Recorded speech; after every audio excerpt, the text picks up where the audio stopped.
Question है number series का। यहाँ पर प्रश्न में नंबर सीरीज दी हुई है। हमें पता लगाना है कि नंबर सीरीज में यहाँ पर प्रश्नवाचक चिन्ह के स्थान पर कौन सी संख्या आएगी।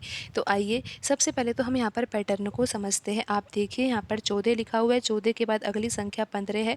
तो इन दो संख्या के बीच में अंतर कितने का है? 1 का है। 15 के बाद संख्या लिखी हुई है 23, तो इन दोनों संख्या के बीच में अंतर कितने का है? 23 में से 15 घटाएंगे तो 8 आएगा। फिर आगे देखिए 23 के बाद 32 लिखा हुआ है। 23 और 32 के बीच में अंतर कितने का है? 9 का है। 32 के बाद 96 लिखा हुआ है। 96 में से 32 घटाएंगे तो यहाँ पर अंतर आएगा 64 का। तो अब हमें पता लगाना है कि 96 के बाद अगली संख्या क्या होगी। अगर हमें यहाँ पर ये पता लग जाए कि यहाँ पर 96 और प्रश्न चिन्ह के स्थान पर आने वाली संख्या के बीच में कितना अंतर है, तो हम ये पता लगा सकते हैं कि यहाँ पर प्रश्न चिन्ह के स्थान पर कौन सी संख्या आएगी। अगर हमें अंतर पता लगाना है तो यहाँ पर हमें अंतर वाली सीरीज को समझना होगा, क्योंकि यहाँ पर जो ये हमने अंतर लिखा है ना, ये भी एक तरह की सीरीज ही, और हमें यहाँ पर ये पता लगाना होगा कि 64 के बाद यहाँ पर अगली संख्या क्या होगी। तो आप यहाँ पर दी गई संख्या को समझिए कि यहाँ पर जो ये 8 लिखा हुआ है ये तो 2 का घन है। यहाँ पर जो 9 लिखा हुआ है ये 3 का वर्ग है। 64 को हम लिख सकते हैं 4 का घन, और यहाँ पर जो 1 लिखा हुआ है इसको लिख सकते हैं हम 1 का वर्ग।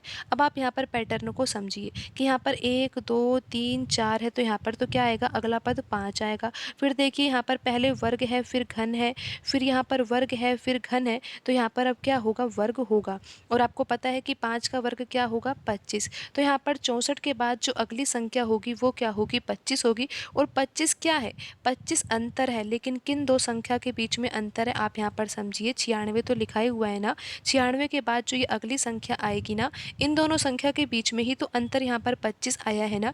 तो अब हम यहाँ पर पता लगा सकते हैं कि यहाँ पर प्रश्न चिन्ह के स्थान पर कौन सी संख्या आएगी, क्योंकि हमें यहाँ पर अंतर पता लग गया है। तो आप यहाँ पर देखिए जो ये नंबर सीरीज दी हुई है ये बढ़ते क्रम में दी हुई है। तो यहाँ पर जो संख्या आएगी प्रश्न चिन्ह के स्थान पर, ये 96 से बड़ी संख्या आएगी, और कितनी बड़ी आएगी ये हमें अंतर से पता चल ही रहा है। तो यहाँ पर हम 96 में 25 जोड़ देंगे तो हमें पता लग जाएगा कि यहाँ पर प्रश्न चिन्ह के स्थान पर कौन सी संख्या आएगी। तो यहाँ पर संख्या क्या आएगी? 121 आएगी। तो यहाँ पर कौन सा ऑप्शन सही रहेगा?